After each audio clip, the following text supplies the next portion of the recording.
What is going on, everybody? Welcome back to another Key of Three stream here on a Tuesday evening. Running a two-man week today, running a two-man, as they might say. Hold up, early pause. But I'm here with my guy Jay, NBA Addict TV. How's it going this evening? Hey, it's going good, bro. It's going really good.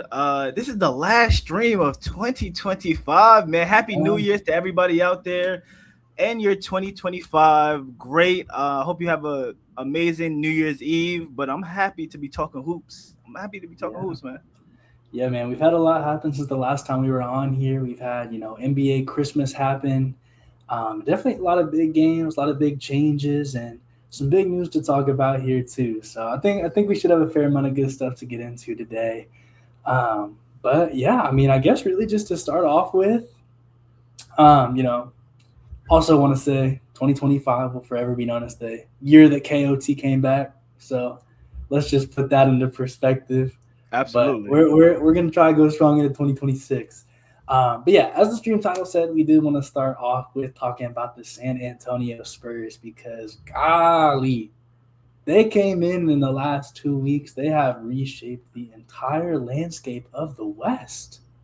I mean, you talked 2 weeks ago, people are saying OKC is going to win 74 games.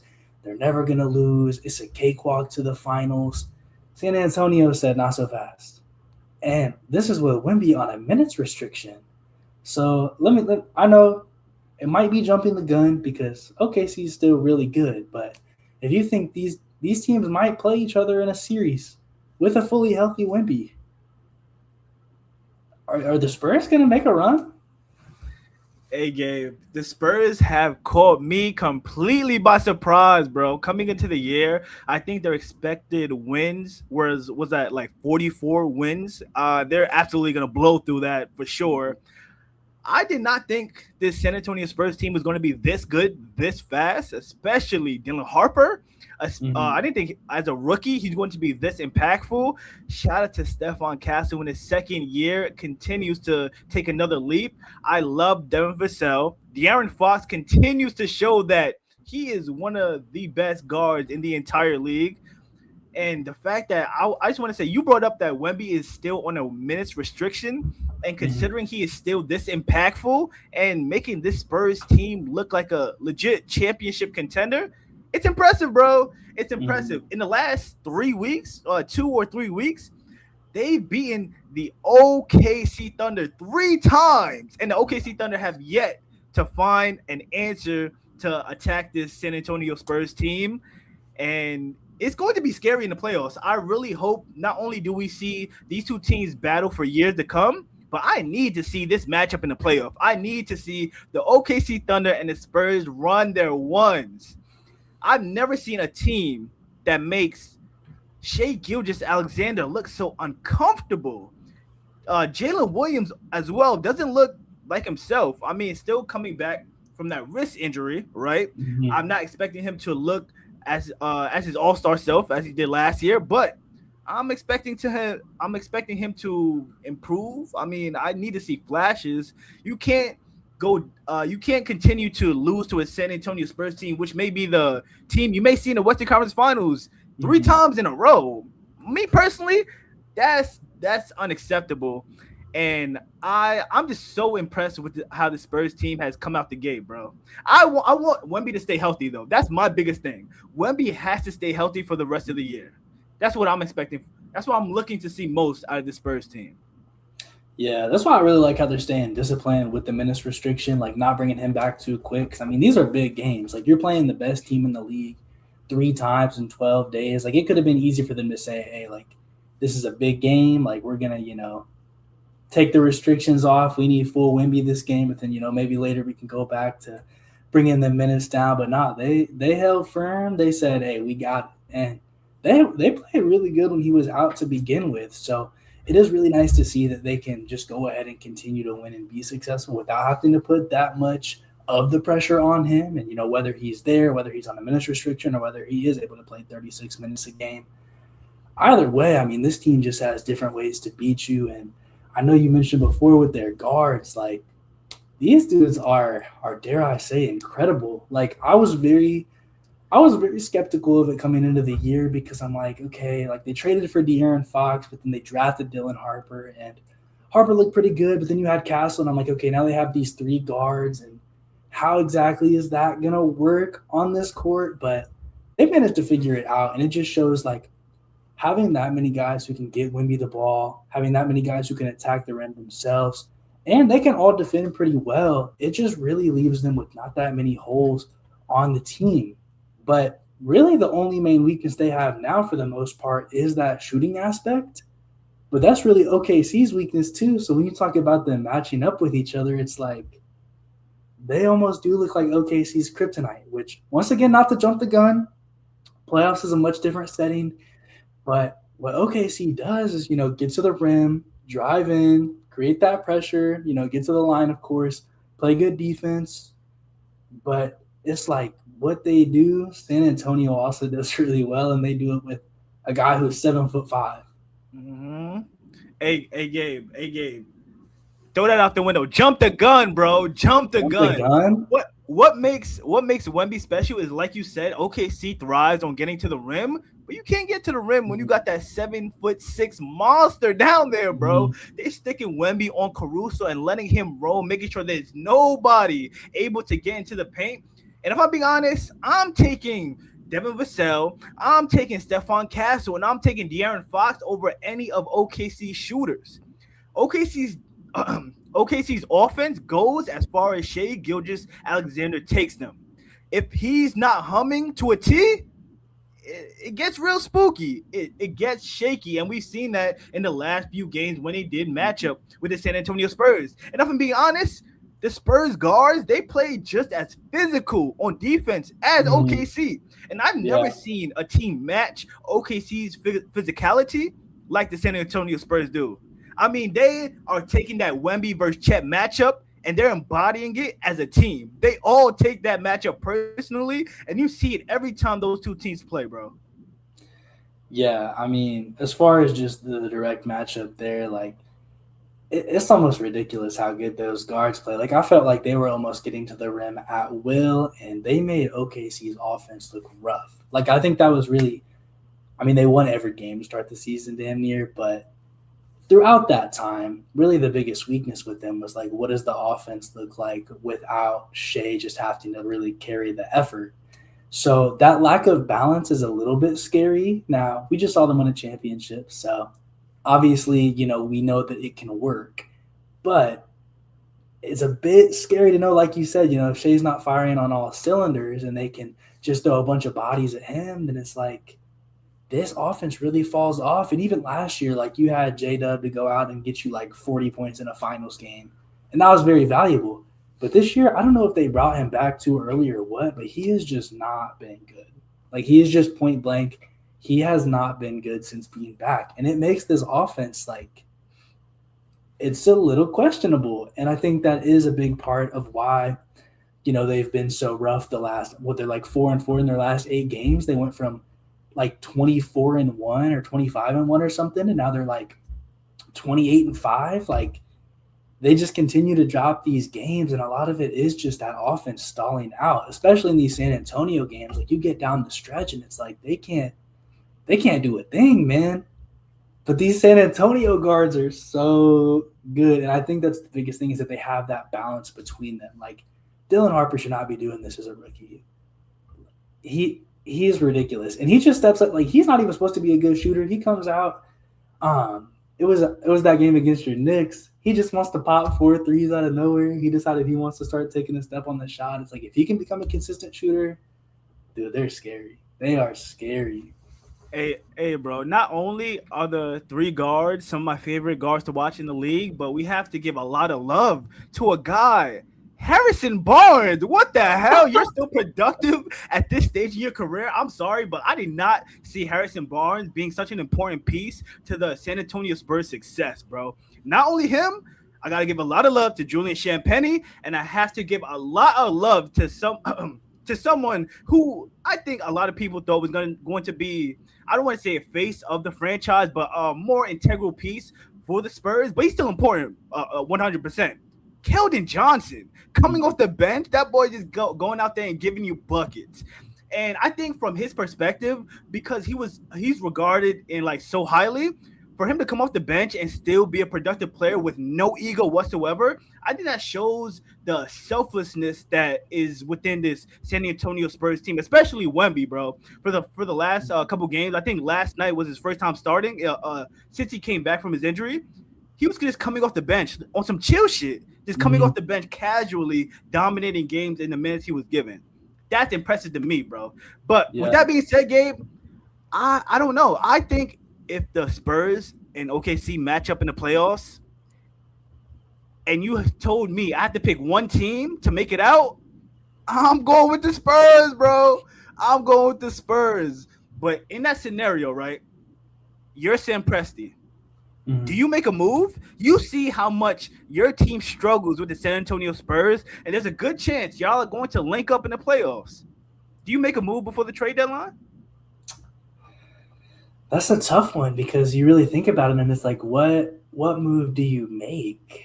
Like, I'm terrible with the salary cap piece. Me too. Like, that part is tough to me, but I don't know. Like, that shooting really is an issue at this point, though. Like, I'm watching the lineups out there where it's like Shea, Caruso, Lou Dort. You have no shooting on the wing. And then you have, like, a Hartenstein on the court who's also, I mean, he has, like, the floater range, but he's not, like, a traditional jump shooter. Then, like, Chet can be a little inconsistent out there. So then it's like, do you have any shooting on the court? But then, like, the only main shooter on the team is, like, an Isaiah Joe, and he isn't really 3-and-D. He's just 3. So you're kind of giving up some things there. So I would say, yeah, like, I'd be intrigued if they could go out and get a guy like maybe like a Corey Kispert from the Wizards because they have all them picks. Corey Kispert. They have all them picks, and it's like, Washington, they might want a pick or two. I don't know if he's getting 2 picks, but if they want to throw a pick at Washington, say, hey, give us a shooter. That's really what I think they got to look for. I don't think they should make any big move. Like, I know when they were in the Giannis sweepstakes, which I know it seems like at this point they're not interested in that, but like I would avoid a move like that because while that's a talent upgrade, you do have to gut your roster a little bit for something like that, and it's just going to make the shooting problem worse. So I think maybe just like an around the margins move to improve the shooting a little bit. If I'm OKC though, I'm not sure who exactly I'm getting off of to bring in that shooter. Like, I don't know. I mean, the pick is going to be the biggest thing. I think if you're getting a shooter like a Corey Kispert, you're getting somebody from like a rebuilding team. But of course, you're going to have to make money match somehow. So somebody's going to be included in the deal. Yeah. See, I'm a big fan of Corey Kispert. I love him. I think he needs to get out of Washington. He's a very productive player, even this early in his career. I would love him on a winning situation. But I can't help but to agree with you. I mean, considering OKC and the success that they've had, even this season, like we're talking about the Spurs being the kryptonite, but they're still like 20-something-5. They only have 5 losses on the year. So it's either Mark Daigneault is going to have to figure out a scheme to nullify Victor Wembanyama and the Spurs when they match up in the playoffs, or Sam Presti's gonna have to dig deep in that bag and consider his options in terms of moves he would have to make to improve the roster. Because let's be honest, you won a chip last year, but let's keep the ball rolling, right? Let's continue to build a dynasty. Let's continue to bring in the championships, and I'm pretty sure that's their motive. But out of the San Antonio Spurs, I don't think there's anyone else in the West that could match up with them. So possibly somebody else can knock out the Spurs, and then OKC has an easy road to the finals. But we never know, bro. We never know. Yeah. I think it's more so just about strengthening the consistency and just trying to round yourself out. Like, they know that they're good, but on the road to the championship last year, like they did go to 2 Game 7s, and that was with a Denver team. Wow, they had Jokic. Not the deepest team in the world, not a perfect team. And they also, went to Game 7 with the Pacers, who were playing with the power of friendship, but also not as talented as them. So I think a big part of them going into those series so deep and not being able to take care of business as quickly as they could have was the inconsistency with the offense and with the shooting. So looking at the salaries, it's tough because the guys who are closest in salary to getting like a Corey Kispert type guy, Corey's at 13 mil. Okay. So looking at OKC's payroll, you have Isaiah Joe at like 12 mil. He's pretty close, but you're getting rid of one of your only shooters. So it's like you're kind of just. I would rather have Corey Kispert, but it's like a little rough there. I guess maybe if you include the pick, maybe Washington would bite. And maybe a little bit more of a playoff rotation guy. You also have like an Aaron Wiggins, but I feel like that's kind of the same deal. Also one of your main spacers. Chet Holmgren's at 13 mil. So then after that, you're looking at either like a combination of like an Ousmane Jing and like a Cason Wallace or something, or then you get to like Lou Dort and Caruso up at like the 18 mil range. And if it were me at this point, I think Caruso or Lou Dort would have to be the one getting traded. Personally, and I was not high. A lot of people were saying trade Lou Dort for a long time, and I wasn't with it. I'm like, he's too integral to the culture. But man, at this point, like sometimes he just looks tough out there, man. And sometimes he really is just playing tackle football, and it's definitely valuable. It's very valuable to be able to foul and not get called for it. But you're not wrong. Offense is tough, and I think Alex Caruso has been tough on offense sometimes too, but I feel like I'm a little bit more confident in him turning it up in the playoffs. And like I saw this dude stop Jokic in a game 7. So Caruso, I'm like, with them making about the same money, I would rather have Caruso on the squad than Lou Dort right now. But I know just with how long Lou's been there, like he's been there through the rebuild. Like he was with them when they were trash. Mm-hmm. When they were like, when you're posting the pics of like, I'm a real OKC fan. I watched this starting lineup. Like it might have had Lou Dort in it. Hey, listen. Before this season, last year, hold on. Last year, 2024-2025 season, Lou Dort shot 41% from 3 on 5 attempts. Mm-hmm. The 2023-24 season, Lou Dort shot 39% on 5 attempts. Mm-hmm. This year, Lou Dort is shooting 32% on about 5 attempts a game. That is unacceptable. Lou Dort, we understand what you bring to the game in terms of defense and your ability to lock up on the perimeter. But you have to hit them open threes, bro. Especially when you're being left. Yes, when you're being left wide open, you gotta hit them things, bro. Like come on, bro. Shea can only carry the offense so much. Yeah, and a lot of this is an overreaction. You know, like you said earlier, this is a team that's like 28-5 or whatever. Mm-hmm. Like they're going to be good. They're probably still going to be the 1 seed, maybe the 2 seed if it's an absolute disaster.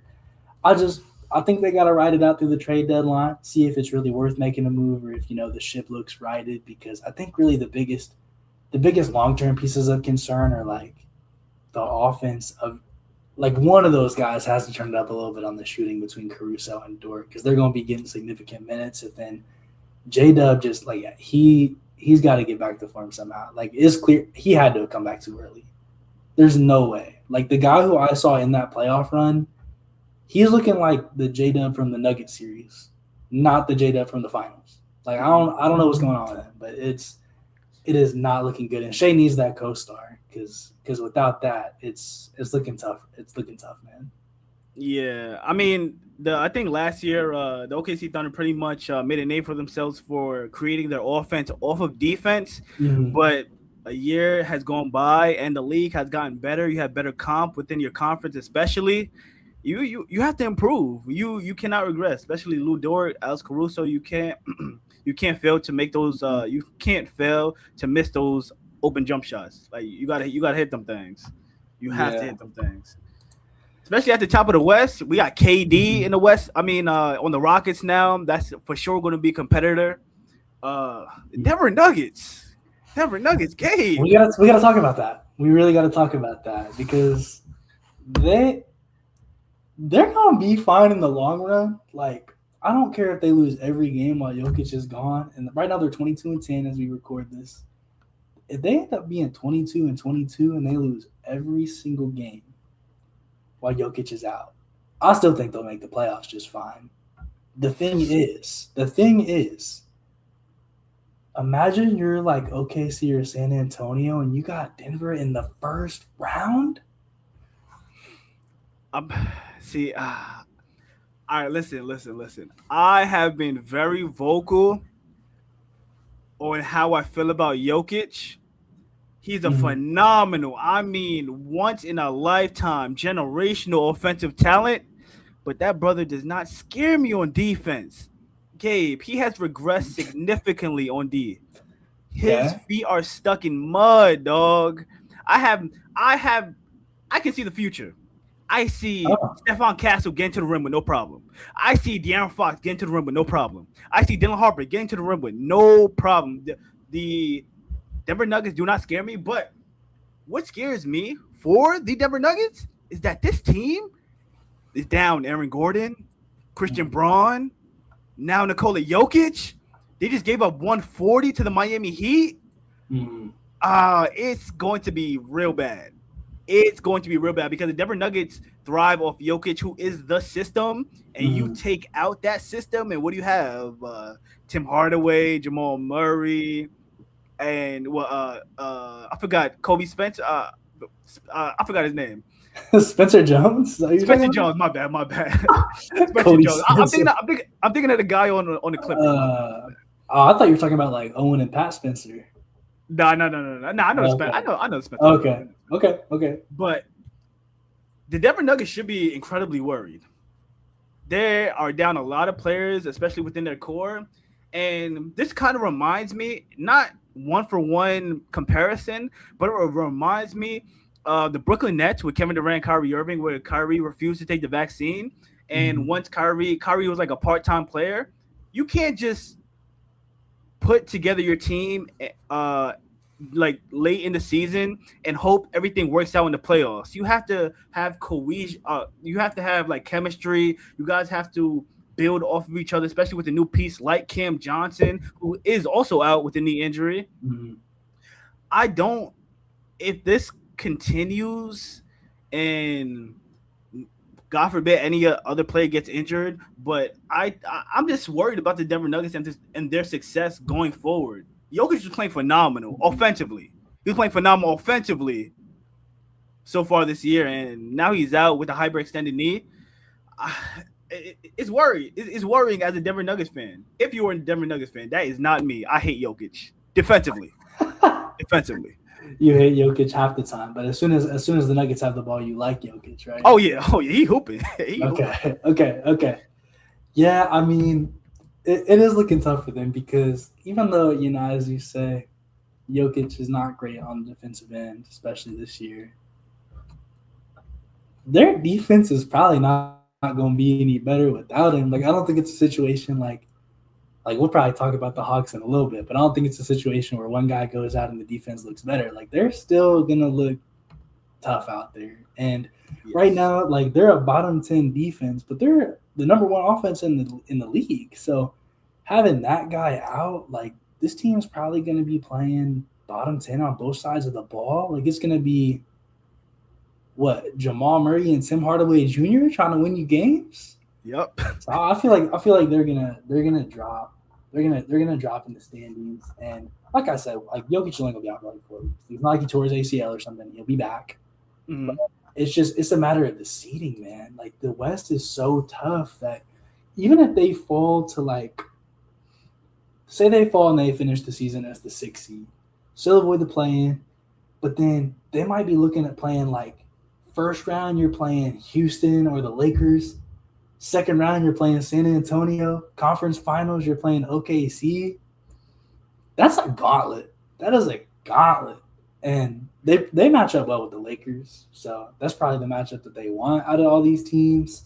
But even if you get them like a first round against Minnesota, it's just I would think, would want to be in a position where they can play like, I'm not saying Minnesota is like light work, but if they want that first round matchup against like Minnesota, Phoenix, or Golden State, because those teams are respectable, but that is a way easier first round series than having to play a San Antonio, OKC, Houston first round. So it's not a situation where you want to drop in the standings, and it makes things so much harder to make that championship run.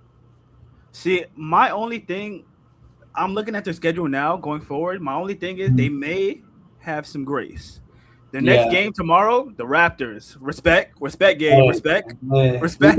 We've been better lately. We're back Hey, up. hey, y'all got Mo Bamba, culture changer, right? Hey, yeah, man, something Hey, like that.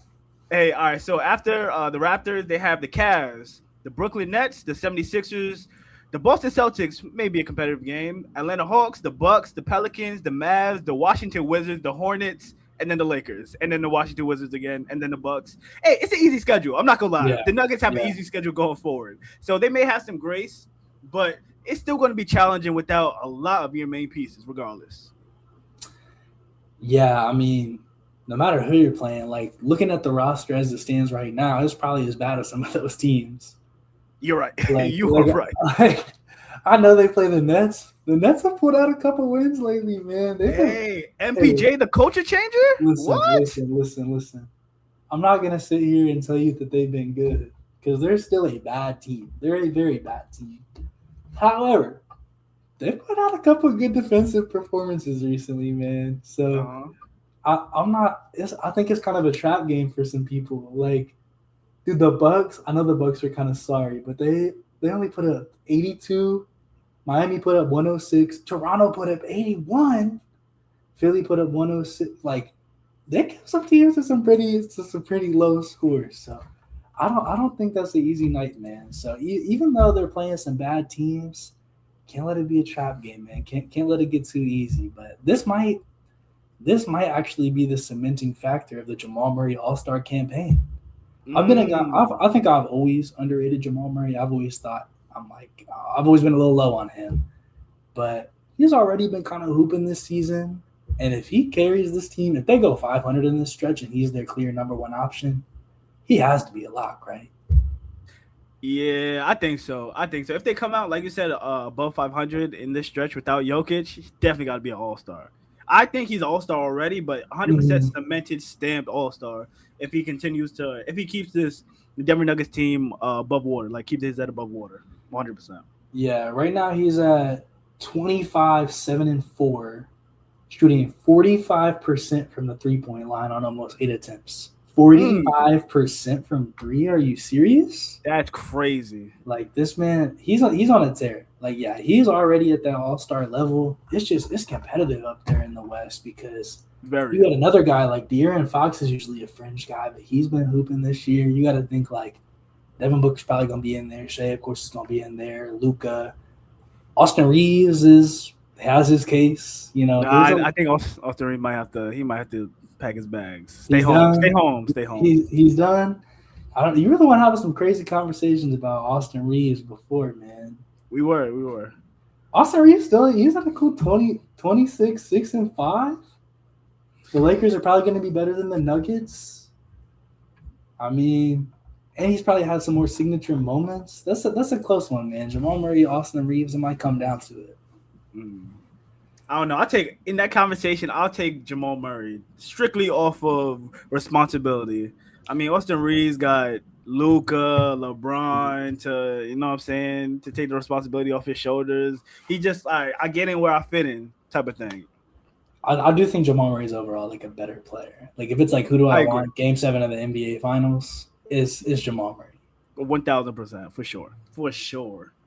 So talking about that, then we've been talking about this West race of how like a lot of it's matchup dependent. Seems like San Antonio has a pretty good matchup against OKC, but OKC is probably going to be smooth with everybody else. Mm-hmm. Denver's kind of down right now. Do you see like those next two, like Houston and LA, is anywhere in contention, or do you think like not a chance? Hey, JJ Redick is ready to crash out after every game. No way do I see the Lakers being any type of serious championship contender.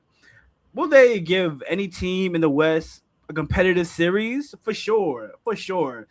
But in terms of like, I think they peak at second round exit, bro. I do not see them making it to the conference finals or making it past the conference finals. Their team just isn't good enough. Love Austin Reeves, Rui's cool. DeAndre Ayton is okay. He's not. He hasn't been bad. He hasn't been disappointing. He's okay. Um, my favorite player. I mean, I'm not gonna lie. Hey, people know this. I'm a Knicks fan first, Charlotte Hornets fan second. They should not have gotten rid of Nick Smith Jr. They should have packed up Trey Mann instead. I love Nick Smith Jr. on that team, but the Lakers they just don't have like what you're looking for out of a championship contender or serious playoff squad. You just got Luka, and Luka help it, like Luka get us to the promised land type thing. Okay. Yeah, I do feel like they're a little bit of a pretender personally. Just as you mentioned there, like the team with the depth and the defense, and I feel like they'll just get killed on the glass. Like if they're up against, like right now, if the playoffs started today, their first round matchup is Houston. Hell no, they are not beating Houston in the 7. Like Luka can give you 40. It don't matter. Like the Lakers might not have enough possessions for Luka to give you 40 because it's just going to be Steven Adams rebound, Sengun rebound, Ahmed Thompson rebound, like Jabari Smith rebound. Sengun is giving DeAndre Ayton hell. Yeah, like it's going to be tough out there. Houston just interests me so much, man, because I know like they started out the season a little bit better than they are right now, but they just have so many pieces. Like I know Houston stock is low right now, but they have a good squad, man. They're good. They do, bro. But see, my thing is, I love Houston, but my thing is they seem a little too much Kevin Durant reliant. I feel like they rely on KD just a bit too much for my liking. I feel like it's taking away a bit from Amen Thompson's development as an offensive player. I feel like a lot of times he's relegated to being a corner shooter, and that's not his game. That's not what he does best. I would like more, because from what I saw in the Golden State series in the playoffs last year, Amen Thompson has a lot of on-ball like capabilities. He can do a lot with the ball in his hands, but we don't see that often enough now that KD's out there in the lineup. Now he has made a name for himself as a go-to guy, and so far this year, he's shown that the ball should be in his hands. But from a development or future perspective, I would like to see Amen Thompson be involved in the offense way more than he has shown so far. But one player I will say take a leap in that aspect is Jabari Smith Jr. Jabari Smith has been hooping this year, bro. You just see a little bit more from him each and every time he's out there on the floor. I love what I've been seeing from Jabari Smith Jr. this year. Yeah, I mean, they're definitely a team who I think shares the wealth a little bit. But like you mentioned with that Ahmed Thompson piece, I actually looked into their usage percentage just to kind of see what that split looks like. And, of course, Sengun leads the team. He's at about 27%. But then KD's like right below him at 26%. And I think optimally I would like to see KD a little bit more off the ball. But I can see, like, you know, if you're down the stretch of a game and you're like, okay, give me a bucket, I trust KD. Like, he's the guy I would want to have the ball. But as far as, like, throughout the full game, I mean, Amen Thompson's at about 20%, which him and Reed Shepherd are, like, right there with each other. All respect to Reed. Oh, wow. All respect to Reed, but I feel like Amen Thompson should be a little bit higher because I agree. I think he's the point guard of the future on this team. And I know Reed's probably running a lot of them bench minutes, but it's like, bro, Amen Thompson, he was killing the Warriors. And yes, bro, that was also kind of that size matchup. But if they're getting into a series with the Lakers or, you know, even the Nuggets with their defense, I want Amen Thompson getting the ball and going 2 feet in the paint every time down the floor. Yes, so I definitely would not be mad about getting that up a little bit. And just continuing to further his development. Because I truly think he is their X factor. Like, I think KD's going to be smooth and reliable. And I do trust in Sengun to just really keep that offense steady. And all those guys around the margins, like, just as far as in a role player context, like Reed Shepherd, cool. Jabari, cool. I think he might have like a game or two where he really pops out in the playoffs. But Amen Thompson's going to be that X factor. So they need to make sure they're getting the best version of him because KD can fit into anything. Mm-hmm. So I feel like as far as how you're formulating your team, you really want to play to his strengths because this team has potential. They have potential, man. No, yeah, 100%. I think the only team in the West that I could see take down the Houston Rockets, OKC, obviously, Yeah. Spurs for sure. I think the list stops there. I think the list stops there. I mean, the Denver Mhm. Nuggets will give. I mean, I don't. Maybe I shouldn't say that because a healthy Denver Nuggets can for sure take down the Houston Rockets. Mhm. You know what? OKC, Spurs, Denver, and it stops there. Anybody else in the West, they really don't compare to the Houston Rockets. Yeah, I think those four are the contenders right now. Like they just are a little similar on the strengths and weaknesses. Like I feel like Houston, San Antonio, and OKC. I'm like, could I improve one thing? It'd be shooting.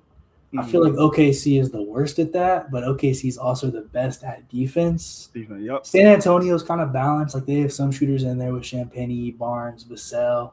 And then, of course, they also have the great defense, but that might end up being the best if Wemby's playing more minutes. We'll see. OKC's defense is pretty tough to beat. Mm-hmm. Um, but then, yeah, Houston's kind of like right there with them where they can, really lock down, play lineups where everybody's like 6'10 plus, crash the glass. It doesn't even matter if they can't shoot because they just get the offensive board, put it right back. Like they just kind of play their own style, but it's such an interesting matchup because then I think Denver is the one in there who's like so different just because they are offense focused. Yeah, nah, I agree. I think those four are 100% the contenders right there. And I think they're pretty much outside of maybe like at this point in the season, Gabe, I think OKC and the Spurs are in like their own tier. And then it's everybody Yeah. else. And then it's Houston, Denver, and then everybody else. Yeah, this injury probably made me drop Denver a little bit. I think as far as if you're ranking like A-tier contenders, I would have been like OKC, Denver. The list really might stop there. And then looking at B-tier contenders, I'd probably say like your Knicks, the Spurs, the Rockets. I feel bad that I'm not saying anybody else in the East, but I don't know if I can really put Detroit in that contender spot just yet. Thank you, brother. Thank you. Hold up. Can I just say that I am sick and tired of the mainstream media gassing the Boston Celtics like they can legit make the NBA Finals, bro. I heard, Brian Windhorst. I'm sick and tired of you gassing the Boston Celtics. Oh, Jason Tatum is gonna come back with or without Jason Tatum. They can make the finals. What are you talking about? With or without? What are you talking about? Sit down, Snorlax. Shut up. The Knicks are the best team in the Eastern Conference, dude. Damn, Wait, I'm tired of disrespect. He said they can make the finals without Tatum? Bro, yes, bro. They said with or without Jason Tatum, the East is so wide open. The Knicks haven't. The Knicks are. If Jalen Brunson goes down, the Knicks are cooked. Brother, you haven't watched the Knicks this year. We're deeper than ever. What are you talking about? I'm sorry. I had to get that off my chest. Bro. I watched those NBA Cup games, man. The way the Knicks did my Raptors was. Come on, bro. That was tough. That was really tough, man. They're good. They were playing the Spurs and crashing the glass. They're crashing the glass on Wemby. He's like 7'8".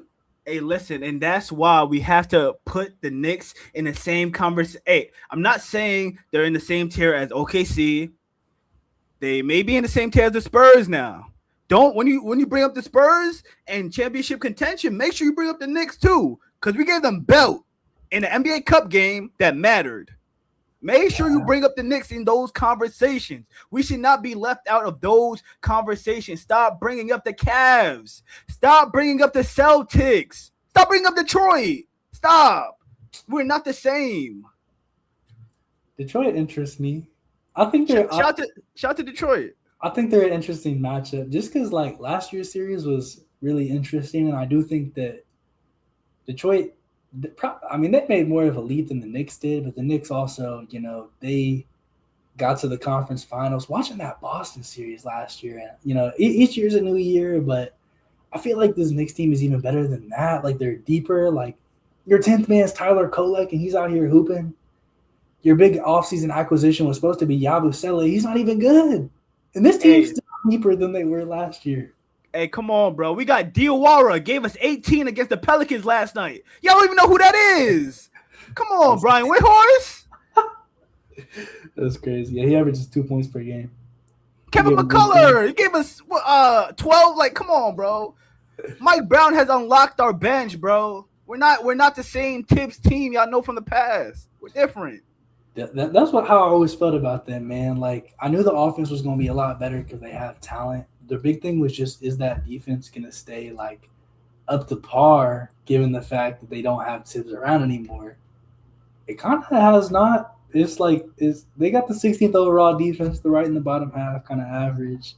But then that offense being up to third in the league, it's like they kind of flipped around. And hopefully they can lock in a little bit more on the defensive end when it matters. Like watching some of that stretch against the Spurs couldn't score a damn thing in the fourth quarter in that game, man. Like when they really clamped up, the other team was not scoring. But I do get a little worried sometimes. Just if Cat's at the 5 and Mitchell Robinson's not on the floor, defense is a little scary. I think that's their biggest weakness.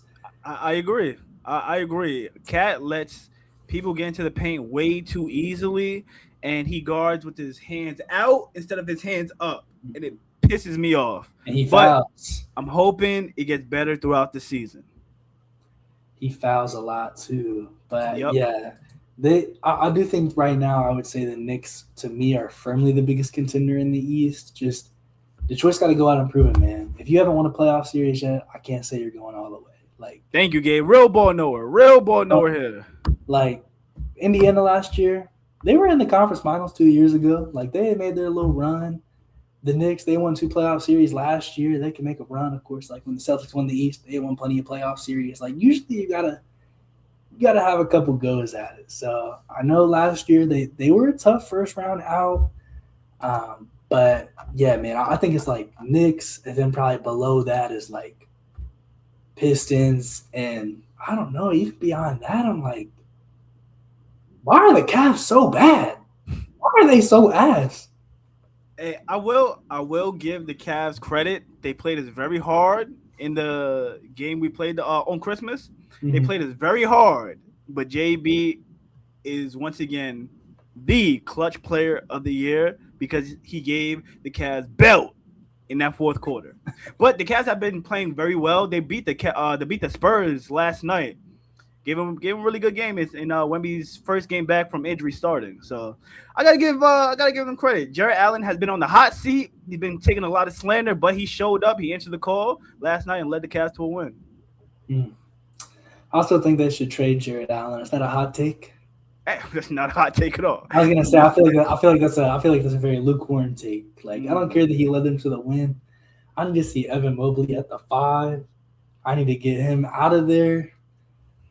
I forget. I think I was talking about this with Garrett last week, but I know there was a team where I was like, dude, they need Jarrett Allen so bad. It might have been the Lakers. It was somebody who needs a big. But any team that's looking for a center, I think Jarrett Allen should be on your radar because the Cavs are so bad that I feel like they might be willing to take a flyer. Like they might get desperate, man, because this is supposed to be like the East is wide open. Anybody can make a run. We don't know who's going to win it all. And, I mean, what a disappointing effort. Like, you're worse than Miami. You're worse than Philly. You're worse than Toronto. You're worse than the Celtics who got Tatum injured and they're supposed to be like a 9 seed this year. Like, come on. Yeah, I see.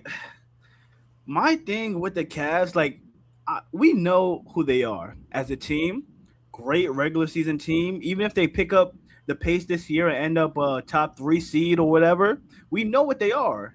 Even if they don't end up a top 3 seed, we know what they are, especially when it comes to the playoffs. They're not a mentally tough team. They can easily be beaten.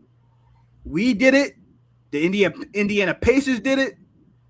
There's no reason anybody in the East should be scared of the Cleveland Cavaliers, and that's why, in my opinion, regardless how well they pick up the pace this year, they should make a move. Get some real dogs in the building. I don't know who I'd make the move for. Do I pull the trigger on Giannis? Do they have the assets for Giannis? Evan Mobley, Jared Allen? She. You're gonna trade Mobley and Allen But I would do that strictly because Donovan Mitchell is in win now mode. Donovan Mitchell is in win now mode. And how long can we wait for Evan Mobley to take that next leap? Yeah, he took a leap, but we need that next leap. You know what I mean? There's players out here that's taking that leap and that's showing that they can be that type of second scoring option type of player on a night-to-night basis. Go grab Giannis. I think this gives this Cavs team a completely different look, especially in the playoffs. Now, the only thing you would be worried about is health, because Giannis has showed he struggled to stay healthy in the playoffs. That's the only thing we'd be worried about. But I think we're kind of worried about that right now with the Evan Mobley, Jared Allen pair. So what are we really risking when making that move? Yeah, with where they're at now, I mean, I guess I have to agree with that. Like they got to bring in a guy who can really pack that offensive punch next to Donovan Mitchell. Like Mitchell's whole career, man. Like his co-star was Gobert, and now like his co-star being Mobley, who still has no bag. It's looking tough out here, man. And mentioning that health piece, like dude, Darius Garland can't stay healthy to save his life. He might be one of the least healthy players I've ever seen. And all respect, because when he's fully healthy, bro, he's the piece that makes this team run. Like when they're good, it's off his back. Like Donovan Mitchell's gonna do what he does. Garrett would probably be pissed if he was hearing me slander this. But I think Donovan Mitchell does what he does, and he's really good at it. And he's definitely a great player. But I think Darius Garland is the player who gets the rest of the team active, gets them involved, and makes the team as a whole so much more elevated than what Mitchell does as an individual piece. So, like, when you're not getting 100% Darius Garland, like, I think that's really the biggest thing that's making this team just not good. And then just mentioning, like, the overall lack of toughness from, their big men down low. I mean, it just – Donovan Mitchell can only do so much. Like, his play style is not built to make a five-man unit run. That's not his game. And there's nothing wrong with that. But they might have to be a team who takes a swing. It's almost desperation time. Like, as far as panic meter goes, their panic meter might be at like a 9 at this point. Like, it's bad. Yeah, and you know what? I find that actually disrespectful that a lot of people are pointing the finger at Kenny Atkinson. He took this team to another level last year, and the only reason that this team is underperforming is due to personnel and injuries. This has nothing to do with Kenny Atkinson. He's trying his best out there. Darius Garland has toe turf. Jared Allen, Evan Mobley been in and out of the lineups. Max Strus has yet to play a game. DeAndre Hunter hasn't played that well this year. I mean, Lonzo Ball. Oh, yo, Zoe, I fought with you, my dog, but damn, you cannot shoot, bro. At this point, Lonzo's best attribute is pushing the pace. That's tough. The amount of minutes he plays, that's tough. Yeah, Lonzo's been bad. They're like, when you say, like, earlier you said they should go out and get some dogs, and it's like, I feel like DeAndre Hunter and Lonzo were supposed to be that. Like, Zoe, he was known as a guy who would clamp up before all the knee injuries hit, and maybe him coming back, there'd be something there. And of course, like DeAndre Hunter, like he was a defensive guy when he was in Atlanta. That was kind of his space to be in. But dang, man, they just ain't been doing that. Now I'm like, man, they need Isaac Okoro back in here, man. Like, he would have played some hard defense, which is crazy to say. I don't know what's up with them, man. They got problems. They got a lot of problems. Hey, one thing about Isaac Okoro, he'll clamp up. That's one thing he will do is clamp up. Mm-hmm. So, talking about the East, though, who should trade for Trae Young? Oh man. See, now that's tough. That's tough. There's rumors that the Atlanta Hawks was targeting Anthony Davis, but the Dallas Mavericks also came out and said, "Whoa, we do not want Trae Young, though. We take anybody else but Trae. We do not want him. Package him somewhere else." So that's tough for me. I mean, Gabe, who would want an inefficient scoring guard whose best attribute is being a playmaker, phenomenal playmaker, but he's also a huge defensive liability? I mean, I was thinking, Gabe, and the one team I thought of who could offset his defensive liabilities and his inefficient shooting may not be the worst thing in the world, even though this team does need shooting. It'll be the Detroit Pistons. Now, I would say the Pistons only because it would give Cade Cunningham another outlet to have this offense humming without him on the court or without him necessarily involved or without him having to initiate the plays himself. Because Trae Young, whether we like it or not, he's kind of a system. He's kind of an offensive system. He can get things going on the offensive end. He can set guys up. And Cade Cunningham, it would benefit him in many ways. It might even turn out to be a really good catch and shoot shooter. It will benefit him in many ways, especially in the playoffs, just to have not everything depend on him on the offensive end. And I think that'd be a decent trade. I mean, Jaden Ivey, oh man, I ain't gonna lie. I like too many guys on the Pistons roster. I don't know how the money gonna work. Trae make too much money, bro. Oh, that's tough. Gabe, I don't know. It's hard, bro. Jay, that's kind of nasty, man. I'm not gonna lie. Talking about. Hey, I just can't. The Pistons, to me, like, they have that defensive identity, and I know you mentioned covering for him, but it's like, I don't know if I want to take the ball out of Cade's hands for Trae. And you mentioned like secondary playmaker, but I still want Cade as the primary guy. But Trae Young can't play off the ball.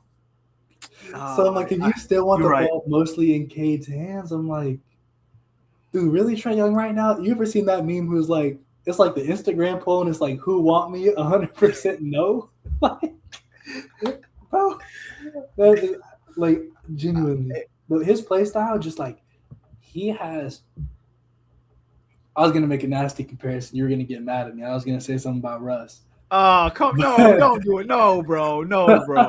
But listen, I'm just saying there are certain guys whose play style is built to be a number one option. But them as the number one option doesn't get a team over the hump. And that is Trae Young. And, you know, I'll respect you, Russ. He modded his game up a little bit. Now, it took a little bit too long. But ever since, like, he went to the Clippers, all right, man, you learn to adjust. But he's definitely not as impactful as he used to be. So, like, how can Trae Young go to a new team and be impactful as, like, a second or third option? Because if you're trading for Trae Young, hopefully you want him as a complementary piece, because we've seen iteration after iteration of this Hawks team. We call them the winner of the offseason. And they still are not good. So, like, what do you even do with this man? Like, where does he – the fit is just – who really needs a point guard right now? Oh, Gabe, I ain't gonna lie, that's tough. I'm looking over the teams right now. Mm-hmm. Maybe pair him up with his AAU homie, MPJ, bring him to Brooklyn. I mean, they really got nothing going on over there. Oh my goodness! Package up on them first round picks they drafted. Maybe the money add up. Maybe Boston. Maybe Boston will make the move. They trying to get rid of Anthony Simons. Boston's like obsessed with shedding salary, though, man. Like the whole last offseason was them getting off money. So you're right. They might just be rocking with Derek White at the one, man. I think honestly right now, I think the best teams who could use a point guard is probably like Houston and Minnesota. But I'm thinking Houston. I know Ime don't even got hair to pull out, but he gonna be pulling his hair out with Trae Young on the team, bro. Minnesota. I mean, I get it, but like, who you packaging up to go get him? Yeah, that's tough because I'm not sure. like I don't know. I feel like Atlanta's kind of building up that defensive identity outside of him, trying to run like the bigger lineup, running through the wing with Jalen Johnson. Let me look at Minnesota's salaries here. Let me see what can match up. Looking at it, would you put Julius Randle in that deal? If I'm Minnesota, for Trae Young, absolutely not. No way. Okay. Well, I don't know if you can really make the money match up then, because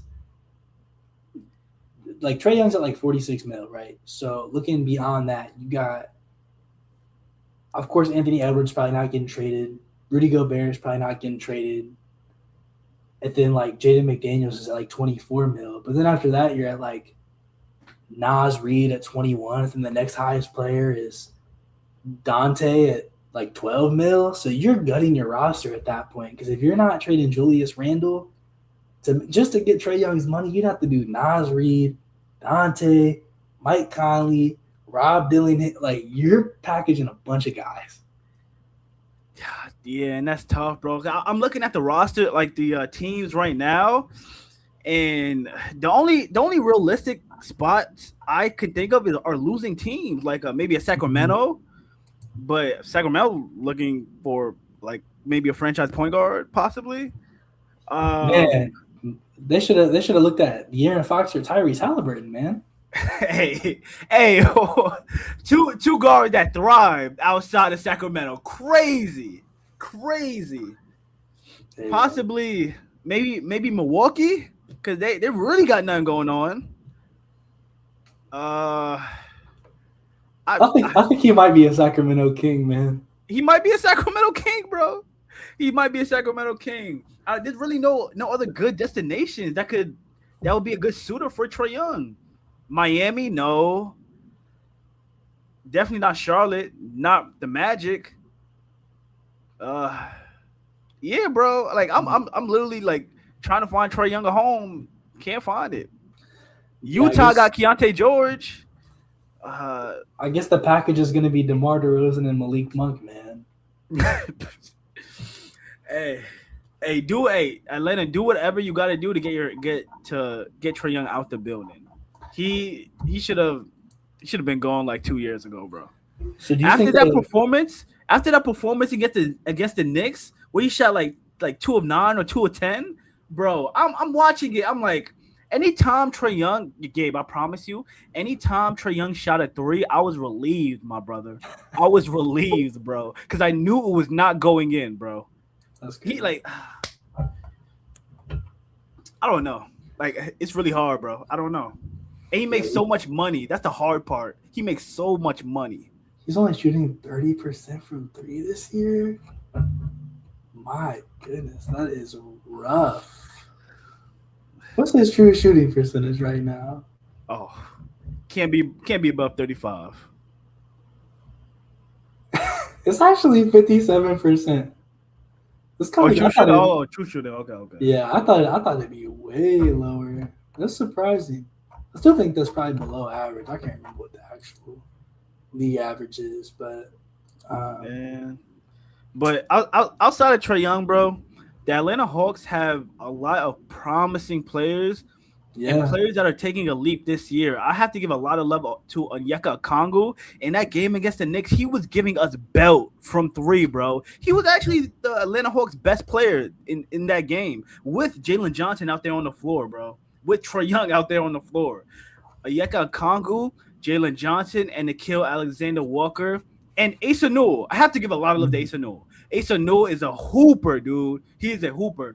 Those 4 players should be the only players untouchable on this Atlanta Hawks team. Everybody else can pack their bags, dude. Everybody else. Zachary Ricochet. Anthony Bennett. Anthony Bennett. Smells like Anthony Bennett. He's not that bad, man. Nah, I don't know, bro. Anthony Bennett never averaged. I don't even think he ever averaged 10 points per game, man. Like, Ricochet, I think he has value, but they might look to get off him, man. I don't know. They got a couple guys who who might be filling those spots. I think it's clear that Jalen Johnson is the future number one. Like he's legit. I know he was good last year before the injury, but damn, like 24, 8, and 10? Are you for real? He's an all-star lock. He's an all-star lock to me. 100%. All-star lock.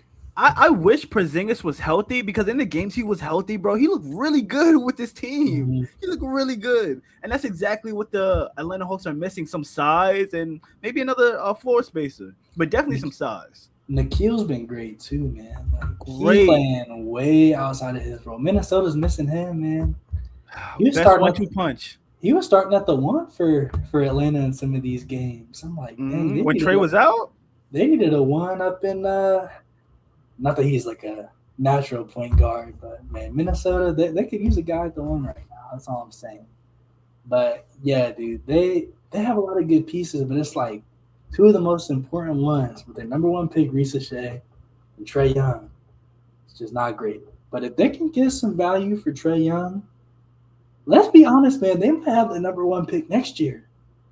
Oh, wait, hold up. I forgot they still got the Pels. I forgot they still have the Pels pick. They have the Pelicans pick. So all I'm saying is you talk about Jalen Johnson with like Darren Peterson or AJ DeBanza? Oh, my God. That's a squad. They got to get Trae Young out of here, man, because got to, bro. ASAP.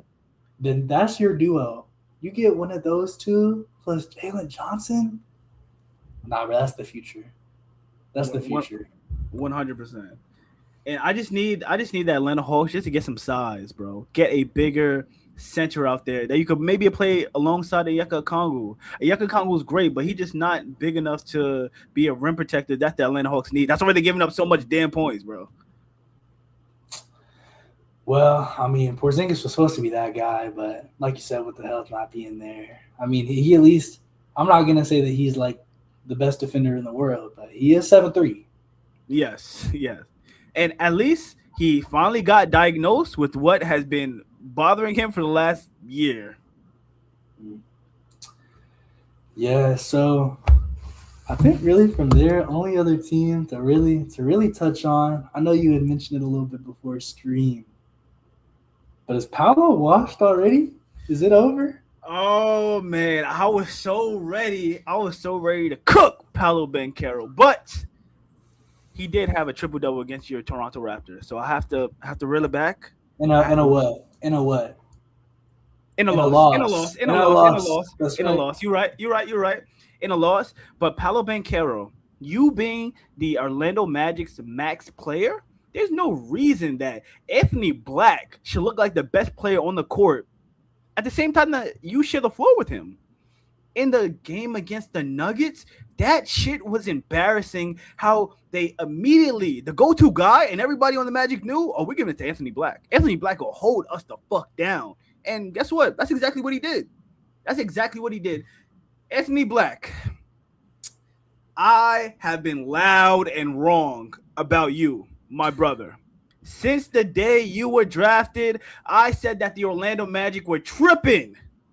The Orlando Magic's GM was drunk when he selected you over, not gonna lie, my guy who's not getting too much PT, Jordan Hawkins. I was pissed off, okay? Because we all knew that the Orlando Magic needed shooting, but they got a non-shooter, and everybody was confused, especially myself. A couple years later, your offensive game has thrived, developed, and it's being shown for the world to see. And I had to admit, I was wrong.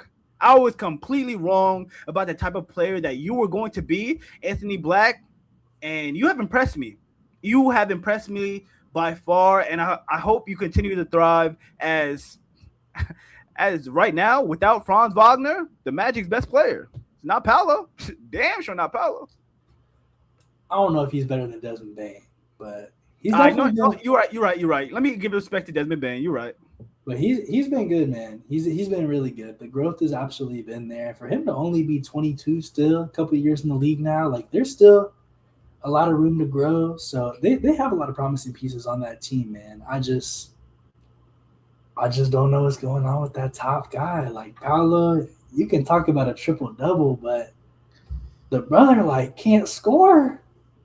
I mean, he's averaging 20, but at what cost? Like he genuinely, there is not a 3-point shot. There is no 3-point shot. On the year, he's really not even shooting that good from the field. Like, oh damn, he's not. Nah, it looks nasty, man. Like That brother's shooting 43% from the field and 23% from three, Gabe. 54% true shooting. That's awful, bro. It's not looking good for him, man. It's not looking good. At a career low, 19.9 points per game, 0.1 less than his rookie. Like, come on, bro. Yeah. So I'm not really sure what's going on with him, but he's just not able to score the ball right now. And I know he dealt with some injuries this year, so I don't know if he's like not playing at 100% or what it may be. But I was really excited about this team coming into the year because I'm like, okay, Paolo's probably going to be like a pretty good, like 25, 26 point per game scorer. Then you got Franz doing his game, Desmond Bane to come in, be a little 3-and-D. I'll call him a 3-and-D plus because he's more dynamic. But, come in, be that third option, play within the flow of the offense. Probably average, pretty much what he's doing right now. Come in, average 19 to 20 points.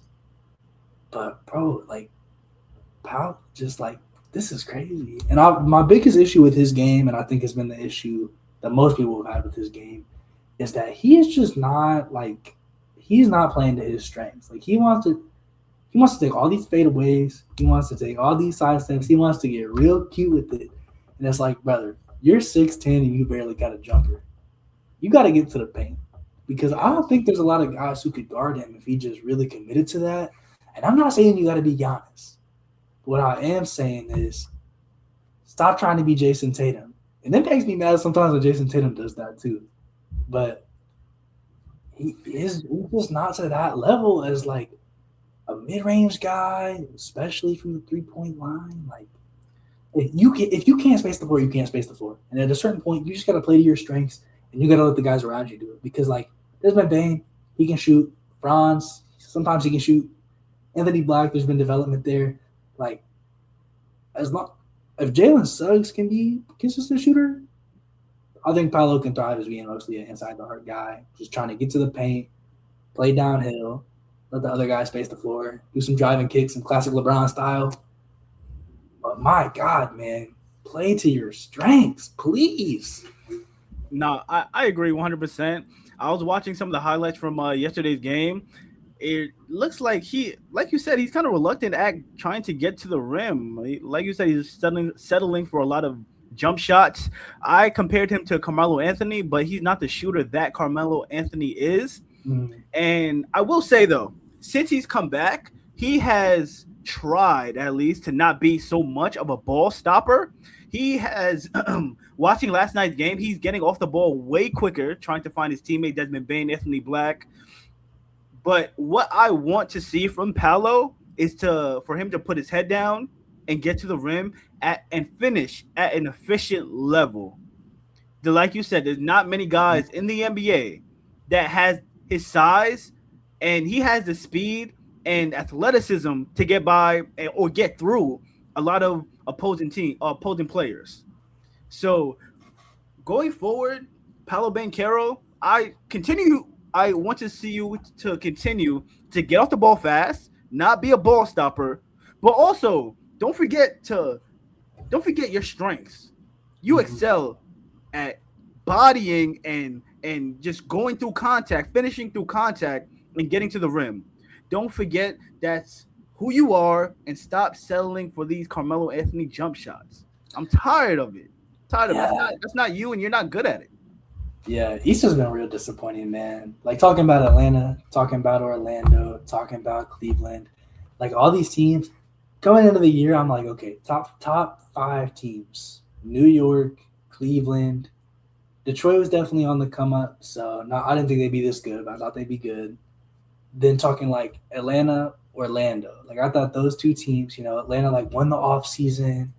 Then, Orlando went out, got Desmond Bane. All their guys are young. They're supposed to have a lot of internal improvements. They've just been so disappointing. Like that's why I'm saying I think the Knicks are just far and away that top contender over there. But my goodness, bro, this conference might be cooked.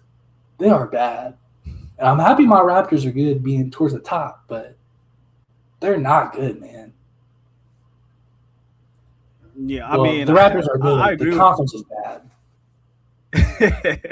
Nah, I agree with you. I agree with you. The East has been underwhelming. A team like, I mean, I don't know. I guess nobody really had the expectations for the Milwaukee Bucks, but to start the year, they look kind of promising, like they'd be competitive, Mm-hmm. but they nosedive quick. Mm-hmm. Um, the Orlando Magic continue to deal with injuries with both their stars, Franz and Paolo. Oh well, Paolo then Franz, I should say.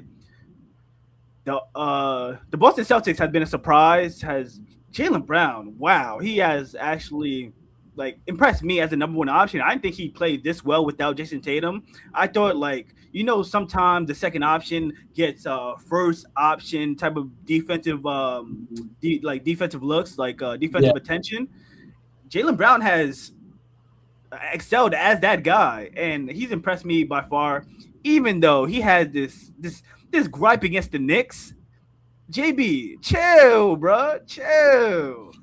Um, and Detroit has also impressed me with how they started this year. They kind of like tailed off, settled down, but they're still playing very well. But like you said, the East has been underwhelming, and it just leaves the door wide open for the Knicks to make the NBA Finals. So I can't complain too much as a Knicks fan for real. I'm sure. I'm sure. Yeah, I don't think Toronto's a real contender. Like as a fan, there's too many inconsistencies, especially on the offensive side of the ball. I'm just not there yet. I think the center play also, like Jakob Poeltl has been so bad. He's been Mm. so bad, man. There's a reason we signed Mo Bamba. I'll tell you that. We're taking flyers on centers. Mo Bamba better? It's getting close. It's looking nasty. Every time I watch the game, I'm like, oh my god, it's bad, dude. It is bad.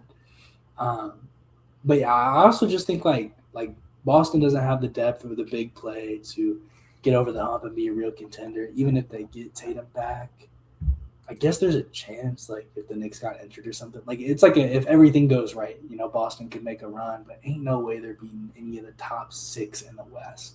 Wait, Gabe, I got a question. Do you think Yeah. Jason Tatum should come back? I don't think you're gonna like my answer. Be honest. I think he should. And here's the thing: if the medical professionals say he's fully healed and he's not coming back too early, if there's not a medical risk, because I'm not a medical professional, I understand, taking your time, making the true recovery. But if he is fully recovered, medically fully recovered, and they say you're good to go, you're not injured, this conference is ass. Like, say somebody makes a run, say Detroit gets really hot and somehow, which I know right now, like the bracket doesn't look like that, but say somehow like Detroit knocked out New York. All right, Detroit's young. Boston's got that championship DNA there with Derek White, Tatum, Brown. It's a series. It could get interesting. They would probably need to make a move for a center at the deadline. Jared Allen, welcome to Beantown. But yeah, it's I don't know, man. This conference is actually so bad that I'm like, might as well. They're a 3 seed without him. They might be the best team in the conference if he's there. I get that, and me personally, I just feel like they're a 3 seed, and I have to give a lot of credit to Joe Mazzulla. I think that's strictly off his identity and playing the math game because they still have good shooters and they're shooting a lot of threes. I mean, it's a testament to what they do, man. Missoula ball, I always clown on it because when people are like, "Oh, the NBA does is shoot threes now, they're soft," they're just watching Boston Celtics games. Mm-hmm. But it works. I mean, they shouldn't be this good at all. No, you're right. But they're gonna make it work. They're gonna make it work, man. And Jason Tatum just comes in and he brings that dynamic aspect to the team. He plays both sides of the ball, helps out their defense. He has size. I mean, he's not a big, but he has size out there on the wing. Like, this team can compete with anybody in that conference. I would still pick the. I'd still say Knicks in 6, just like last year. But I don't know, man. I feel like with how I hate to use the term wide open because it's so cliche. Like the East is wide open, but genuinely, all these teams are so bad right now. It's anybody's game. If you told me that Philly wanted to make a run, all right, I might believe you. Tyrese Maxey 40 ball and everybody in the playoffs, they might win a 7-game series. Okay. See, the only reason I would be like reluctant on Jason Tatum coming back, not only did the Knicks beat the Celtics with the Jason Tatum with the full Achilles, but coming back and ramping yourself up for the NBA playoffs, the most intense part of the NBA season, I think that you're doing Jason Tatum a bit of a disservice, knowing what it takes to play in the NBA playoffs. And I think I was listening to Kevin Durant. He said that like a guy like maybe not so much Jason Tatum now, but like a guy like Damian Lillard, that deep ball is not going to be there because of the Achilles. You're going to lose that. So it's going to take a bit of an adjustment period for him to realize that some of the things he did prior Achilles injury, he's just not going to be able to do at that level or at that rate. That's fair. Definitely a big adjustment, man. I don't know. It would look really interesting. It's just such an interesting thing to think about just because of the situation that they're in. Like, I did not expect them to be this good. I thought they were going to be like a playing team. And if they're a playing team, I'd be like, no. Like, even if the conference is bad, it's like if you're bad in this conference, I don't think he's getting you over the hump. But I'm like, dude, they got a chance because even with the conference imbalance, if you get to the finals, you only got to win 4 games. Easier said than done. But if you get to the finals out of the East, all you got to do is win 4 games. Everybody thought OKC was going to be Indiana in 4 or 5. It went to 7. And Indiana might have won if Halliburton didn't pop his Achilles. So you never know. Like, if you have a chance to get to the finals, you take that chance. And they've won a championship before, so say somebody like San Antonio makes a run. Terrible matchup on paper. But San Antonio had never been to that stage before. Say Houston makes a run, they ain't never been to that stage before. Now, if it's Denver or OKC, I'm not going to lie, Boston, you are cooked. But if it's a new team that comes out the West, all you got to do is win 4 games. And with Missoula ball, there's some shooting variance. Get a couple threes up. Possible. You know what? That's fair. That's fair. Hey, any Celtics fans that see this, just know you come against the Knicks, it's up. You're cooked. Okay. Well, I think that's pretty much just about all I got. You got anything else you want to touch on? No, I think we did a good job covering about everything. I think we did good today. Okay. Well, yeah, the last thing from there, I'm going to just give my official player of the week like I try to do every week. And this time, we already talked about him, but it's Dylan Harper. Because why are you doing this as a rookie? Ridiculous. The court vision is there. The slashing is there. The shooting is coming along. It's insane to me because De'Aaron Fox has been that good, but sometimes I'm like, did they even need to trade for a point guard? But he's just the development's crazy. I think I said this to Garrett last week. He called me a little crazy. But I'm like, I really feel like he could be rookie of the year on like 15 NBA teams. Just based off opportunity. I think he could be doing like different play style, but he could be having the level of production that Conk and Nichols having. Cooper Flag's been heating up, not gonna lie. He's been heating up. Honorable mention. But Dylan Harper is crazy good. And the fact that he's able to play in a winning environment so quickly is crazy. Even Stephon Castle was rookie of the year last year. They were not a good team last year, fully focused on development. He's actively developing while playing on this caliber of a squad, winning without their best player. Easy player of the week. I'm falling in love with his game every time I watch that team. Yeah, I love that. Shout out to Dylan Harper, bro. Definitely needed to show him some love like that. Yeah. I I know I'm putting you on the spot. Do you have a player or a team of the week? Player of the week. I'm not gonna lie. Am I corny if I go home? If I'm a homer, I gotta go Tyler Kolek. He had a bad game last game, really bad game actually last game, but his last like 3 games played phenomenal. I think he's going to the type of his play style just gives it's just a breath of fresh air at the point guard position. It's different from Deuce McBride or Jalen Brunson. He's more pass first, but also not afraid to shoot it. Very good at playing off ball as well. And what I like most is that he sets up our bigs. I have to show a lot of love to Tyler Kolek, and I hope that Mike Brown doesn't like stray away from him now that Deuce McBride is back. Okay. Yeah, I mean, based on how big he's been in some of the big games lately, I think that completely makes sense, even if it is a homer pick. I think it's pretty obvious the DoorDasher of the week is Trae Young. I don't know. I don't know if we really have. I think we talked enough about that. I don't know if there's really an argument there. I agree. DoorDasher of the week, Trae Young. All right. Well, appreciate everybody who watched in chat today. Definitely, if you're watching the video in post, feel free to like, comment, let us know. Are the Spurs the new title favorite? Is OKC cooked? Should Trae Young get traded? Or anything else you want to say? Let us know down below. We'll be back hopefully on Friday. If not Friday, Tuesday.